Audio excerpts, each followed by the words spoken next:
continuar con el próximo módulo que tiene como tema cuidados paliativos en pacientes con COVID-19. Vamos a escuchar primeramente a la doctora Isabel Pinzemín, que es presidenta de la Asociación Argentina de Medicina y Cuidados Paliativos.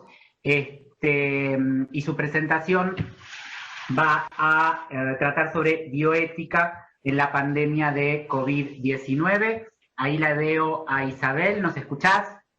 Sí, muy bien. Bueno, si te parece entonces, y si le dan pista a tu presentación, aguardame unos instantes y ya arrancaríamos. ¿La estás viendo? Estoy viendo perfectamente. Muy bien. Muy bien, gracias. Bueno, en el contexto de la pandemia se nos están planteando muchas decisiones, ¿no? Es un contexto de mucha incertidumbre. Entonces, las decisiones son difíciles y algunas son de orden más técnico, digamos así, y otras son bioéticas, ¿no? ¿Qué hacer para, en esta coyuntura, respetar la dignidad de nuestros pacientes y tomar decisiones justas, ¿no? Hacer lo que tenemos que hacer en un contexto que muchas veces desconocemos, ¿no? Entonces, vamos a comenzar un poquito pensando en cuáles serían algunos de los temas que se ponen en juego en este momento, ¿no? ¿Por qué bioética? Y porque en este momento nos parece muy importante y se han elaborado intersocietariamente varios documentos que nos lleven a apoyar las decisiones médicas difíciles, ¿no? En este momento podemos estar teniendo que tomar algunas decisiones, eso pasó en los países donde realmente hubo un colapso sanitario en relación con COVID-19, que hubo que improvisar muchas veces algunas decisiones de las que después no se quedaron muy contentos. Entonces, lo importante es poder pensar, reflexionar un poco antes para tomar decisiones médicas difíciles, apoyar al médico que está y a los demás profesionales que están junto a los pacientes y familiares que transitan esta pandemia, ¿no? Y porque en ese contexto se plantean algunos problemas que la ética generalmente toma, que son problemas de orden más interpersonal, es decir, cómo respetamos a este paciente, a su dignidad, su voluntad en la toma de decisiones, cómo generamos la mejor atención posible para este paciente, pero también las pandemias son situaciones que afectan colectivamente. Entonces las decisiones no se refieren solo a situaciones individuales, sino a la justicia en la distribución de los recursos que necesitamos para atender a toda la población afectada, ¿no?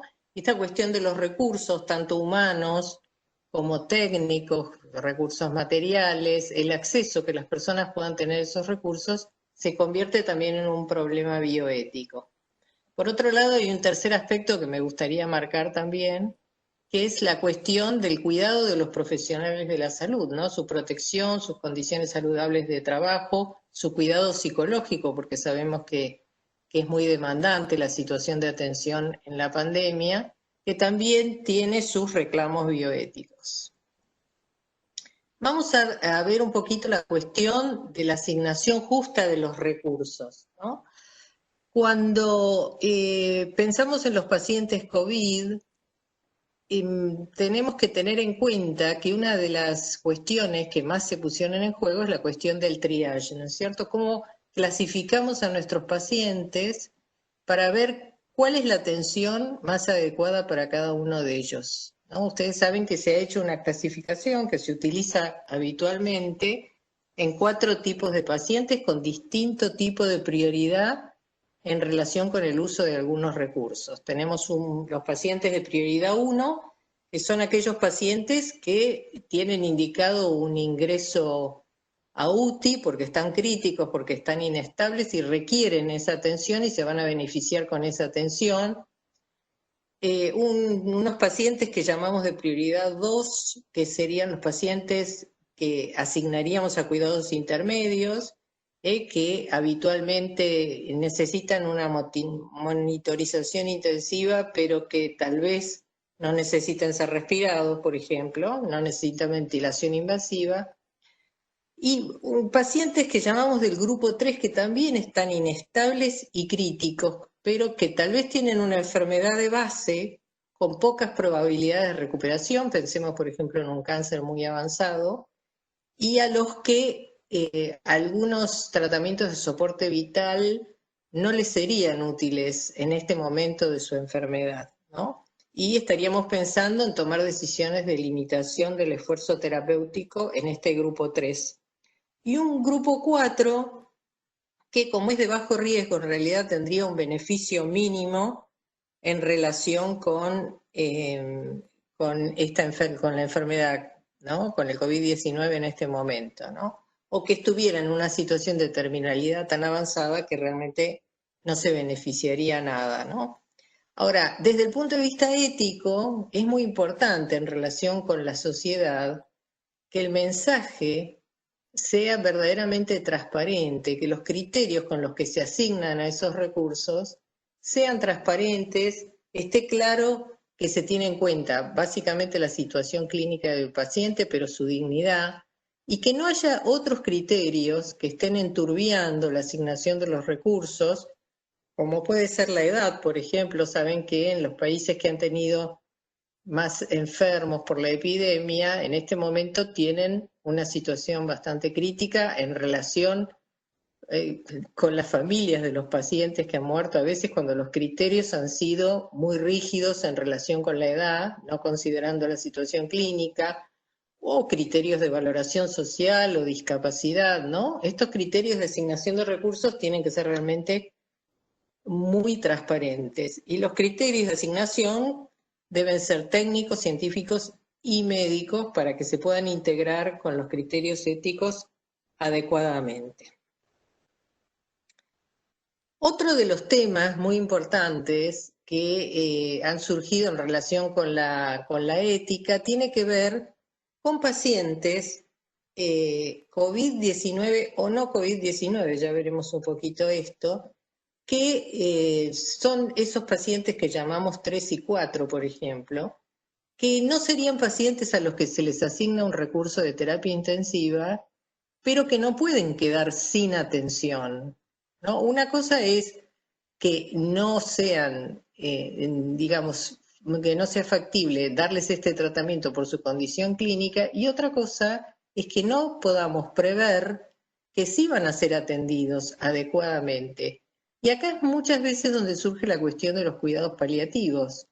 Hay pacientes que aún sin necesitar o sin ser susceptibles de atención de soporte vital, por ejemplo, sí estarán desde el punto de vista sintomático y desde el punto de vista humano integral necesitando cuidados paliativos, ¿no? De hecho, si miramos a lo largo del mundo, los equipos de cuidados paliativos han tenido que ponerse muy activos. Aparentemente, a veces una situación de pandemia uno puede pensar, bueno, ¿tendrán algo que ver los cuidados paliativos con una pandemia de este tipo?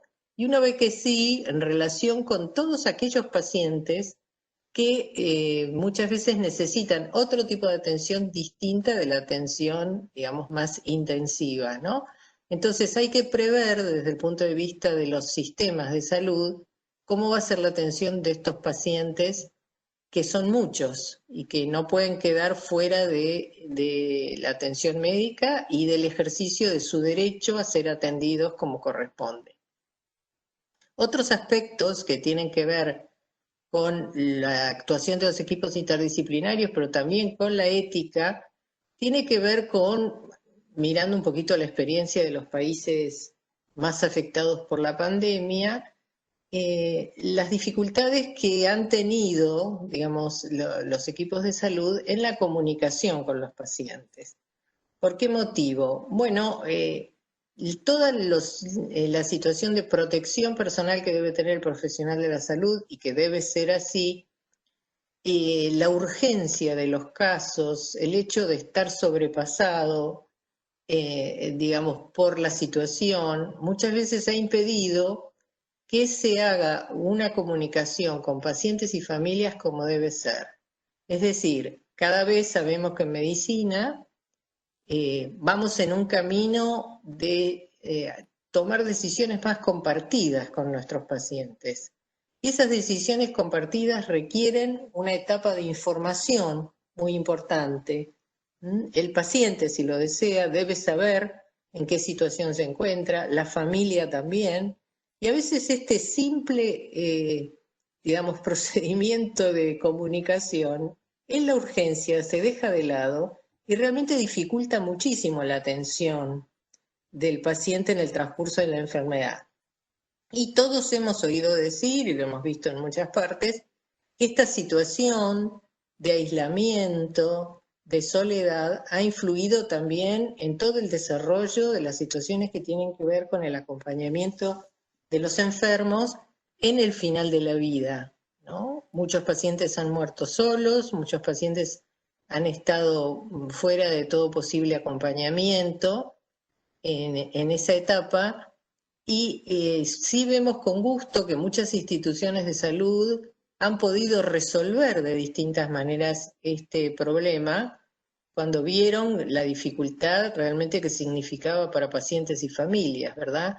De muchas maneras, utilizando la tecnología, utilizando los equipos de protección personal para que algún familiar ingrese, teniendo los protocolos que son necesarios, pero realmente no dejando a la persona morir en soledad y cuidando el proceso de fin de vida y cuidando al familiar, que es quien en el futuro va a haber padecido esta situación y que tendrá un riesgo de duelo patológico mucho mayor.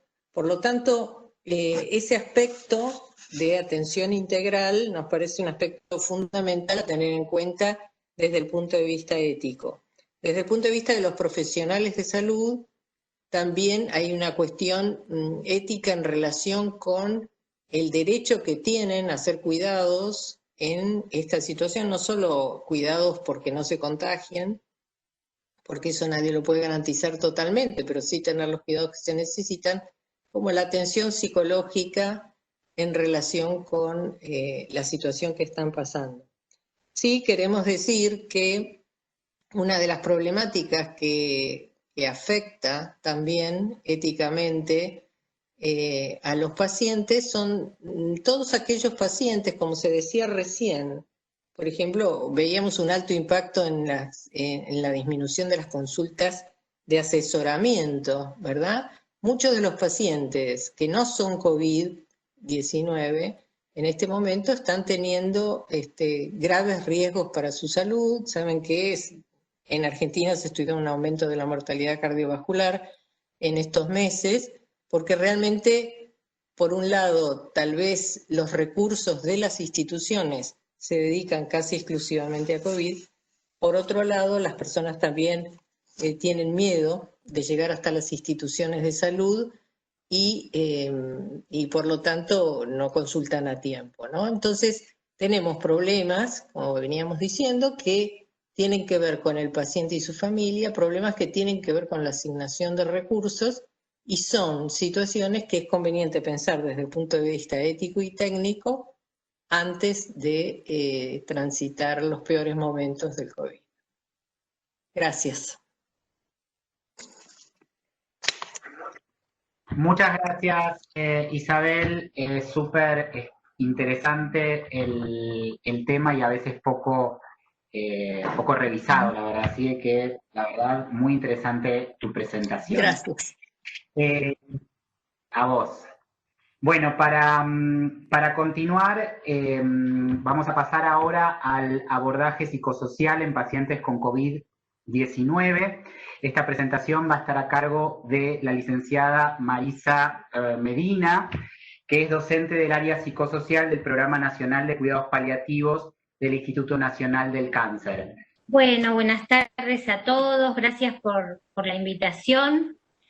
He visto que somos 2 psicólogos en un montón de médicos, pero bueno, es un avance hacia un modelo de salud más múltiple. Algunos pasos. Vamos a ver, esto lo voy a poner así. Ahí está. Los ejes que vamos a compartir en este ratito desde el abordaje psicosocial son 3 aspectos muy críticos en esta área que tienen que ver con la comunicación, con el cuidado y con los rituales de cierre y despedida, que son fundamentales en el último momento de vida de un paciente y en el duelo posterior de aquellos que lo acompañan.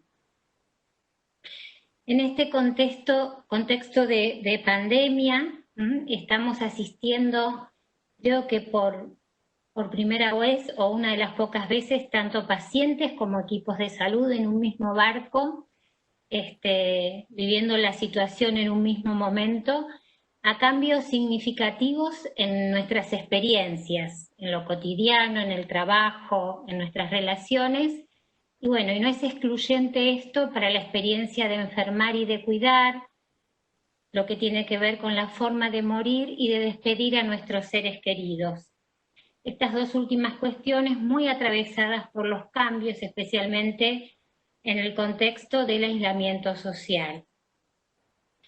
Sabemos desde hace mucho tiempo que las características del final de vida de un paciente, esto es válido para un paciente con cáncer en su final de vida o con otra enfermedad amenazante y limitante de la vida, para un paciente con cáncer y COVID o para un paciente con COVID, sabemos que las características que se dan en el final de la vida y en la muerte de esa persona, como el poder o no cuidarlo de acuerdo al ideal que tenga cada paciente y cada familia para esa situación, el poder despedirse, el poder acompañarlo y estar presente en el momento de la muerte, ver el cuerpo, participar de los rituales fúnebres y de despedida, van a tener incidencia directa tanto en esos momentos donde el paciente todavía está vivo y requiere cuidados, tanto para el paciente como para sus familiares,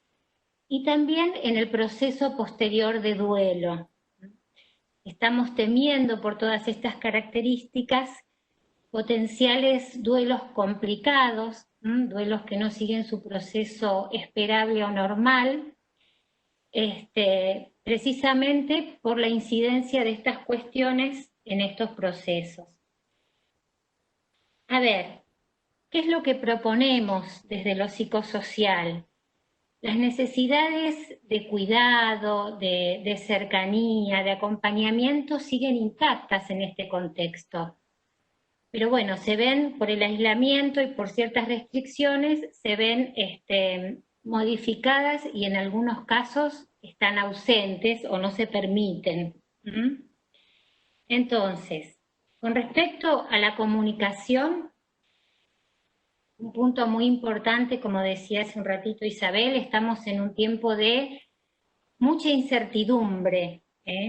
Todo el tiempo tenemos una percepción de no control sobre un montón de cuestiones del contexto de nuestra vida, de qué va a pasar, de cómo van a evolucionar los casos, de nuestros proyectos a mediano, corto y largo plazo. Entonces lo que predomina es una sensación de no control sobre aspectos importantes de nuestra vida. Entonces un punto importante es la comunicación.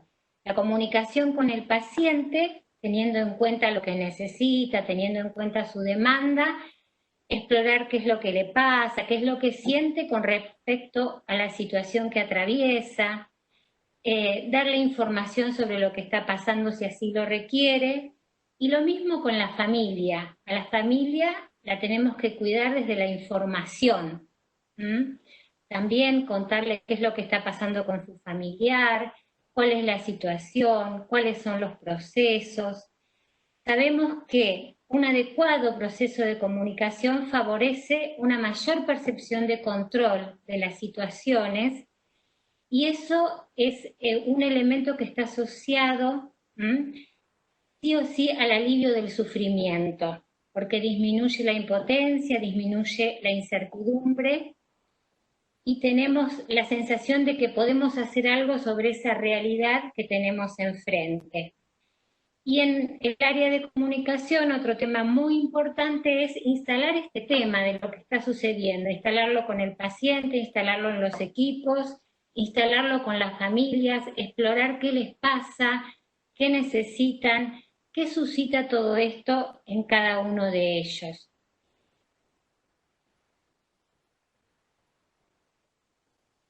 Con respecto al tema del cuidado, aquí es clave. Somos una sociedad donde el contacto físico, la mirada, la presencia, ser sistema cuidando, donde hay varias personas que cuidan, que se acompañan, que se apoyan, es idiosincrático para nosotros. Y esto está sumamente afectado, ¿sí? Lo ideal sería que por lo menos una persona pudiera acompañar al enfermo en estas situaciones. Y en aquellos casos en los que no se puede, tenemos que intentar buscar formas alternativas de acercamiento y de cuidado. Que esa función esté cumplida de una manera diferente. No va a ser lo mismo, pero es muy importante. Entonces, en estos casos sugerimos usar videollamadas, mandar cartas para los niños, enviar dibujos, escribir mensajes, promover actividades conjuntas, cosas que el paciente y algún familiar puedan hacer en simultáneo, uno en un lugar, como estamos haciendo ahora, ¿no? Uno en un lugar y otro en la casa, leer un libro, escuchar una canción que les guste, mirar una serie. Esta sensación de hacer algo en conjunto y en compañía, ¿sí? Facilitar momentos para que se expresen el afecto, el perdón, el agradecimiento. La despedida no es un acto único que se da cuando un paciente fallece, sino que se da a lo largo de la vida, y el momento de final de vida es un momento especial para esto. Entonces, creo que acá los profesionales de la salud somos puente para poder facilitar estas cuestiones, para que puedan expresar el afecto y todo lo que necesiten entre la persona que está partiendo y los que están cuidando. Facilitar que compartan con el paciente cómo se van organizando y resolviendo las cosas que surgen. Que el paciente pueda estar tranquilo de que la familia puede organizarse, que pueda ver que tienen recursos para hacerlo, porque eso también es muy aliviante. Hace un ratito nos decía Isabel el tema del proceso de toma de decisiones, también es sumamente importante y da percepción de control el tema de involucrar al paciente y a la familia. Ser nexo para que puedan escuchar las voluntades del paciente o la paciente que así lo requiera, en cuanto a cuestiones vitales o voluntades últimas, sobre sus relaciones, sobre sus objetos y también sobre su cuerpo y el destino que quiere para esto. Indagar también con la familia acerca de cómo creen que debe ser cuidado su ser querido. Cada uno de nosotros tenemos necesidades, significados y mapas diferentes de cómo nos gustaría cuidar a alguien y cómo nos gustaría ser cuidados, y es muy importante indagar esto y otra vez esta cuestión de ser puente y posibilitar estos acercamientos afectivos que a veces no son en presencia física, pero que sí seguro son acercamientos desde lo amoroso. Y por último vamos a ver otro aspecto muy crítico en este momento que tiene que ver con los rituales de cierre y despedida, ¿sí? Aquí también es fundamental explorar con cada familia y con cada persona cuáles son las formas de despedida significativas y válidas para cada uno, qué es lo que necesitan. No podemos permitirnos dar nada por sentado. Y así se pueden proponer de forma creativa rituales individuales o grupales, familiares, a través de videollamadas o de las plataformas que en este momento están disponibles, donde se puede hacer alguna celebración de recuerdo y de despedida de esa persona. Se puede proponerles elegir un lugar, colocar una foto con una vela, con un ramito de flores, y por ahí facilitarles consignas donde cada uno pueda escribir algo de esa persona que está partiendo o que partió, lo que le agradecen, lo que deja en cada uno de ellos, pero que esté este momento, ¿no?, de parar, de recapitular y de poder despedirse.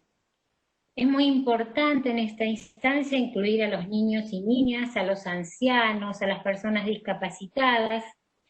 A veces se las suele considerar vulnerables y se las intenta proteger, y en realidad lo indicado es que se las involucre, porque por protegerlos y aislarlos no les vamos a evitar una realidad que va a acontecer de todas formas, y lo más adecuado es poder escucharlos, poder permitir que participen de estas cosas y que también se puedan expresar para hacer su duelo. Otra opción posible es que entre todos elaboren algo que se pueda entregar al familiar que está cuidando o al miembro del equipo de salud que tiene acceso, para dejarlo con la persona fallecida. Puede ser una carta, un objeto importante o significativo para esa persona o para todos, que acompañe el féretro y que vaya con esa persona. También es importante que favorezcamos, que facilitemos en las familias, que dediquen tiempo a compartir recuerdos, a poder repasar cómo fue lo que aconteció, que puedan, esto tiene que ver con la tarea de aceptar la realidad de la pérdida, ¿no? ¿Qué fue lo que pasó? Poder recorrer ese camino y cómo terminó esta situación, ¿sí?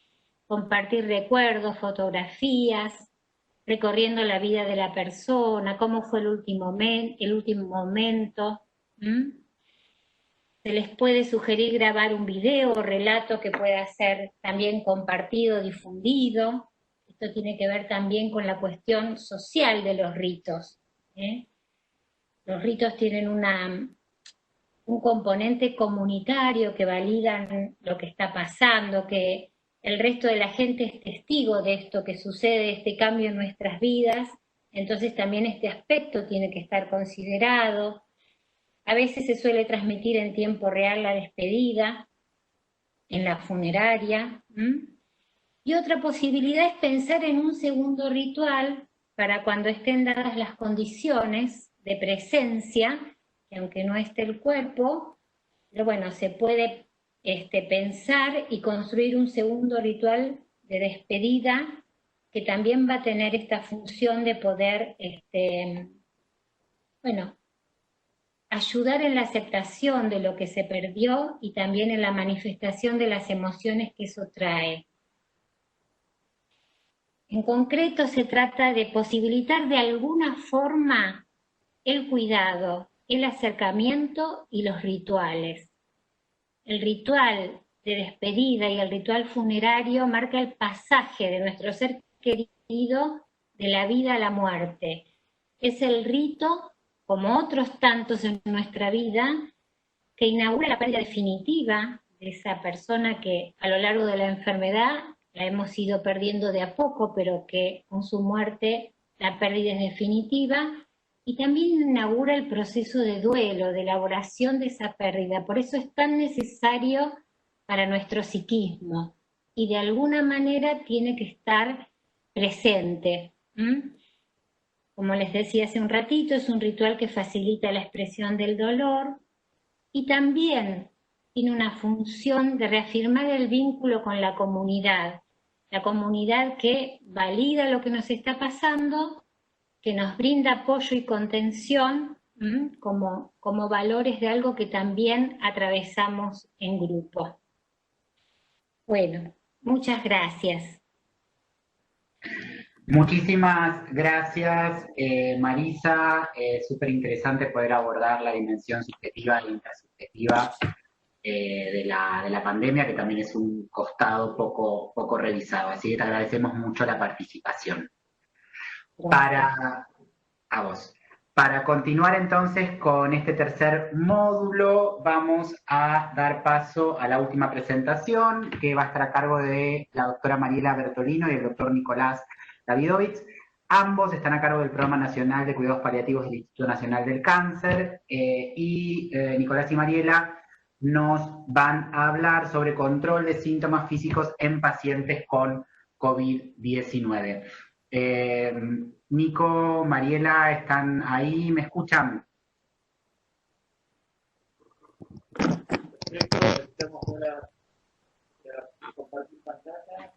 Ahí está. Les pido por favor, ustedes que están ahí en el 9, en la sala del piso 9, que es la que peor sonido tienen, hablen bien cerca del micrófono para que les podamos escuchar correctamente.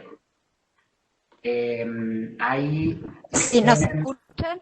Ahora perfectamente, Mariela. Bueno, por este motivo voy a hacer la presentación en nombre de ambos, pero voy a monopolizar entonces la palabra en este momento. Y para cerrar este gran webinario vamos a hablar de cuidados paliativos y COVID, más centrado entonces en los aspectos sintomáticos desde algunas perspectivas. Desde mínimamente no queríamos dejar de nombrar la situación de las personas que requieren asistencia en cuidados paliativos, que tienen patologías oncológicas durante la pandemia, y el otro gran eje es la atención en cuidados paliativos de enfermos con COVID-19. Para hablar un poco sobre la situación entonces de personas que requieren asistencia de cuidados paliativos durante la pandemia, teniendo diagnóstico de cáncer, nos hemos encontrado importantes barreras en la atención, que van desde una muy importante, que es la desafectación de muchos equipos de cuidados paliativos para trabajar en tareas de COVID o a veces en licencias por problemas de salud o protección, la dificultad de circulación y los riesgos obviamente de una población con riesgo de enfermedad complicada si se contagia de COVID, por ende el miedo de los propios pacientes y familiares a circular y a ir a los hospitales, y algo que claramente cambió la manera de trabajo en cuidados paliativos, dado por la distancia social, los equipamientos y la reducción de las visitas, que siempre han sido claramente una marca de la modalidad de trabajo, permitiendo en casos de internación una presencia continua de familiares. Esto fue muy disruptivo para la atención de personas que estaban sobre todo en etapas avanzadas de enfermedad oncológica en cuidados paliativos, no tanto para aquellas que estaban en etapas más precoces de la enfermedad. Pero la pandemia también nos ha permitido grandes avances finalmente, porque nos permitió incorporar los beneficios de la telemedicina de manera mucho más intensa que lo que se venía haciendo, no solo con teléfonos, sino con videollamadas o con la utilización de plataformas para la asistencia de pacientes y familiares, y también para el trabajo interdisciplinario. Y esto es un adelanto que se está consolidando y que ha brindado tranquilidad a muchísimos enfermos y familias. Por otro lado, también fortaleció el trabajo en redes formales, por ejemplo, en nuestro caso, la red de los referentes nacionales del Programa Nacional de Cuidados Paliativos del Instituto, que a través de nuestro intercambio logramos orientar situaciones en distintas provincias o de enfermos que estaban en Buenos Aires y necesitaban atención aquí. O la creación de redes más informales, como una red de los equipos de cuidados paliativos de la Ciudad de Buenos Aires y de todo lo que llamamos la región del AMBA, que permitió así disminuir los movimientos de las personas que a veces se atendían en Ciudad de Buenos Aires, pero viajando 1 o 2 horas para ser asistidos y buscar su medicación. Otro punto que el programa ha garantizado y ha sido facilitador es la continuidad de la provisión de los analgésicos opioides en todas las jurisdicciones de la Ciudad de Buenos Aires, que eso promueve entonces el acceso a medicación analgésica esencial para nuestra población. Para terminar este aspecto, sin embargo, quisiera decir que, por ejemplo, una encuesta de la Asociación Argentina de Medicina y Cuidados Paliativos mostró que el 65% de los equipos de cuidados paliativos tuvieron restricciones en esta etapa, con algunos reduciendo de manera importante el número de consultas y un 7% directamente no recibiendo pacientes de primera vez, lo cual nos hace pensar y revisar las estrategias que garanticen la atención de estos pacientes.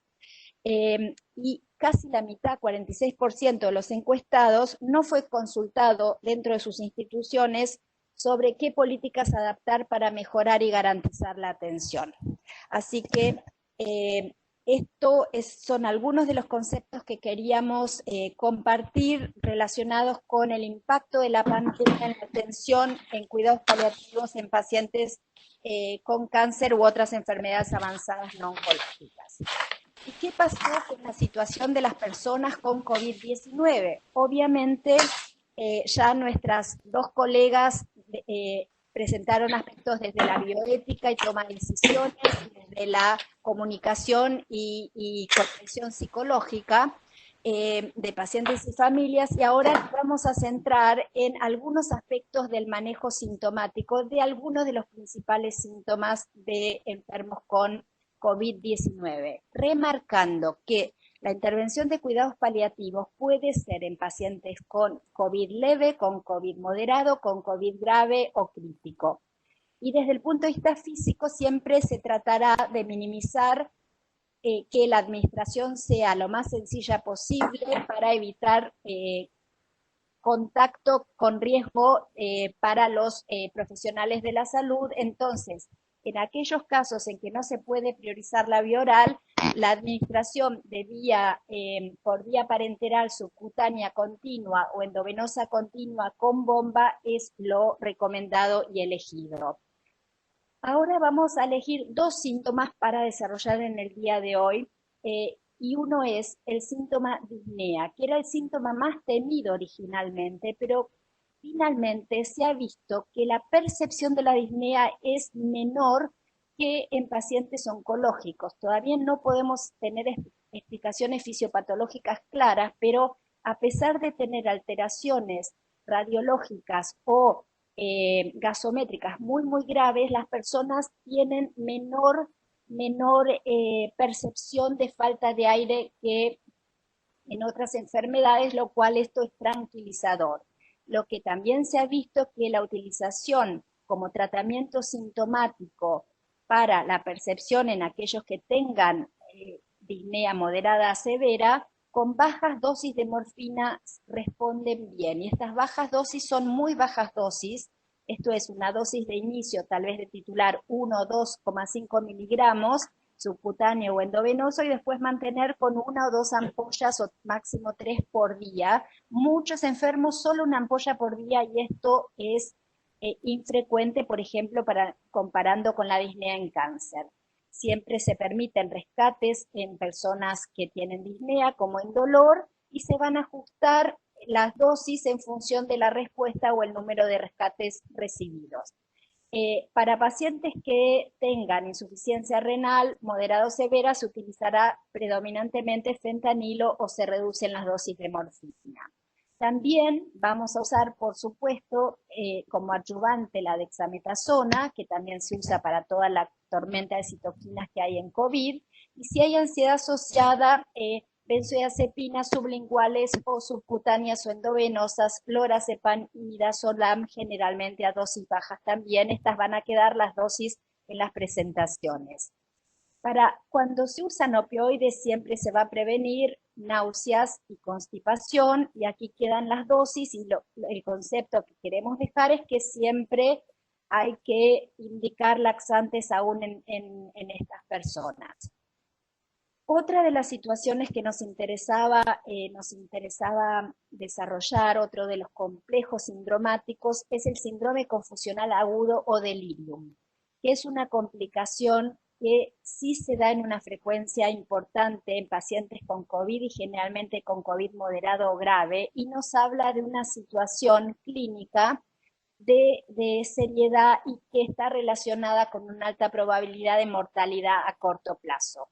Entonces, reconocer esto nos va a poder facilitar, orientarnos tanto para el manejo sintomático de alivio como también para trabajar en la preparación de los familiares con respecto a este criterio de mal pronóstico. Cuando un paciente está con confusión y con agitación psicomotriz, obviamente tiene riesgos para sí mismo y a veces para otras personas, pero hay que tratar de evitar lo que llamamos contención física y es importante ser cuidadosos y muy eficientes en el tratamiento farmacológico.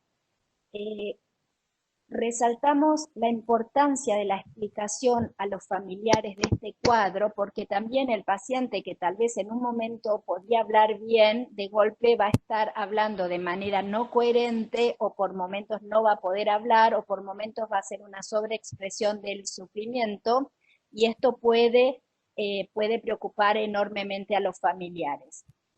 Dentro del tratamiento médico, lo que se va a utilizar en situaciones donde hay agitación psicomotriz leve o moderada es básicamente el antiguo haloperidol, que se va a dar en 1 o 2 dosis por día. Si es intermitente, también se puede poner en infusión continua.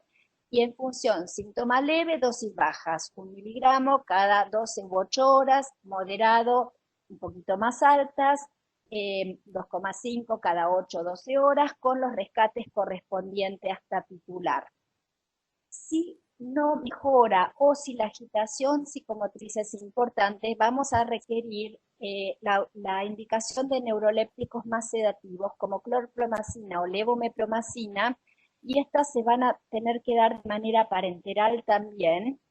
Y fundamentalmente estar atentos a que la clorpromacina no la podemos usar por vía subcutánea porque es muy irritante.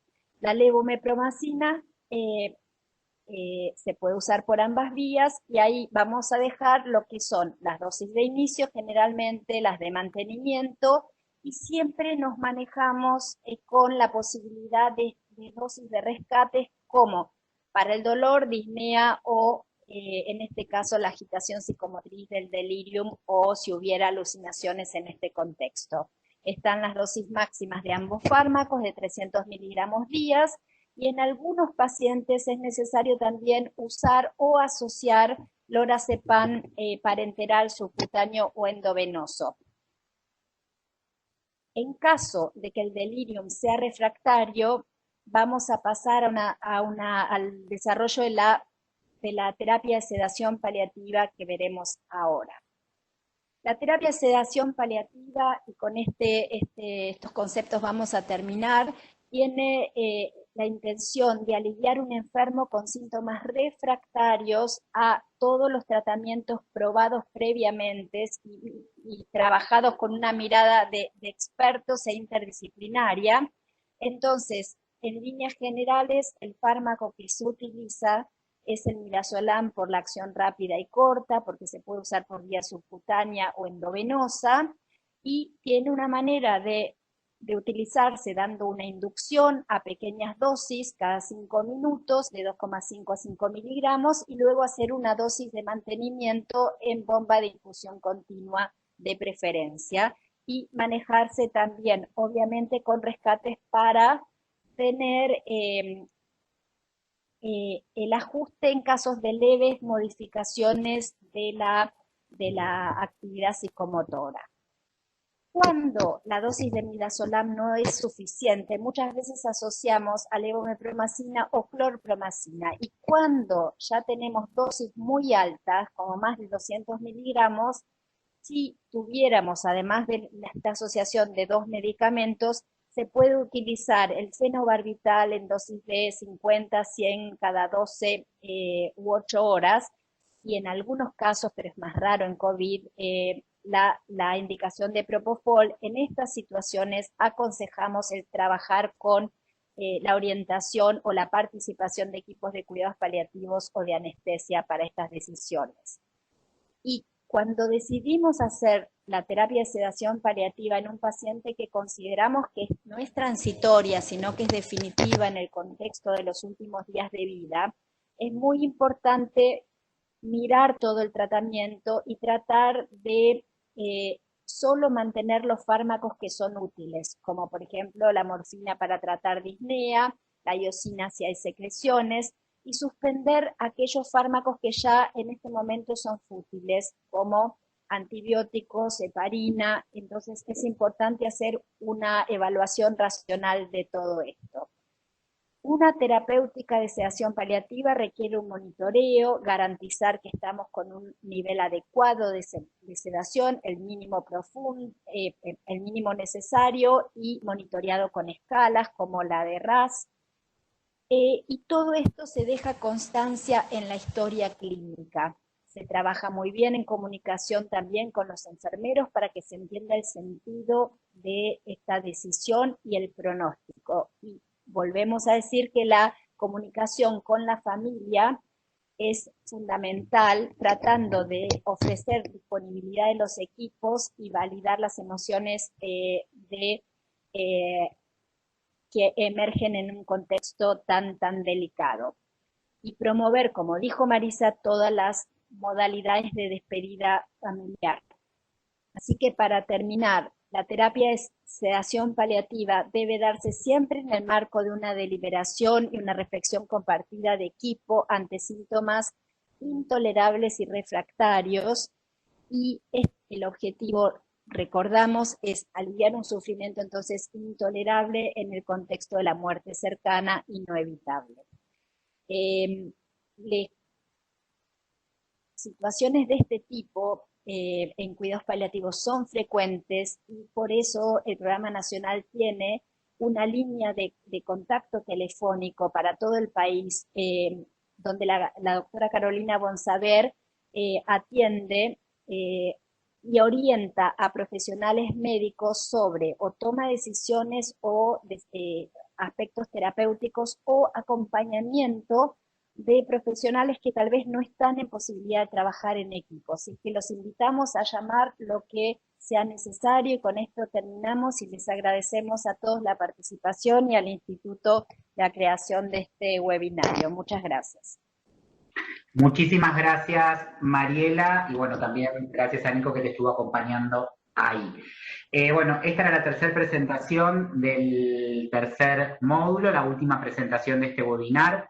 Les reiteramos que las consultas que tengan las pueden destinar al mail cancericovid@in.gov.ar. A lo largo de la semana próxima les vamos a responder cuidadosamente a todos y cada uno y cada una.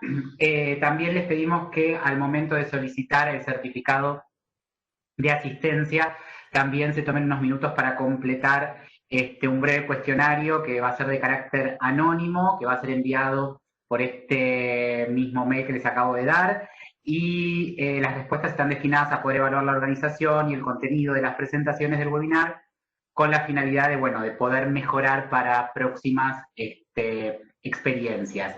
Les damos las gracias por habernos acompañado hasta acá, y ahora los voy a dejar con la doctora Patricia Gallardo, que es la directora del Instituto Nacional del Cáncer, quien nos va a dar las palabras de cierre y de despedida a la actividad de esta tarde. Así que, Patricia, si me estás escuchando. Gracias, Nicolás. ¿Escucho? Perfectamente. Hola. Bueno, les quiero agradecer a todos. Quiero agradecerle principalmente a nuestro ministro de Salud, Ginés González García, y a la secretaria de Acceso, Carla Bisotti, con los que contamos hoy en la apertura de este webinar. También queremos agradecer a Telesalud por brindarnos esta herramienta fundamental. Agradecer a las coordinadoras y los coordinadores del Instituto Nacional del Cáncer, a todos sus equipos de trabajo, a las áreas de administración, informática, comunicaciones, que también se plegaron. Esta es una actividad, una de las primeras, que es muy importante en mi gestión, de mover al instituto en una mirada de equipo transversal y llegar en vivo al territorio, a cada una de las personas que integran este equipo de salud. Así que bueno, espero que haya sido de utilidad, que si tienen alguna duda tienen el mail que les pasó Agustín. No quiero dejar de agradecer especialmente a dos de mis directores, a la doctora Verónica Pese y al doctor Nicolás Heberer, que han sido los organizadores junto con los coordinadores hoy de llevar esto adelante y que haya sido con tanto éxito. Así que muchas gracias a todos y bueno, nos vemos la próxima.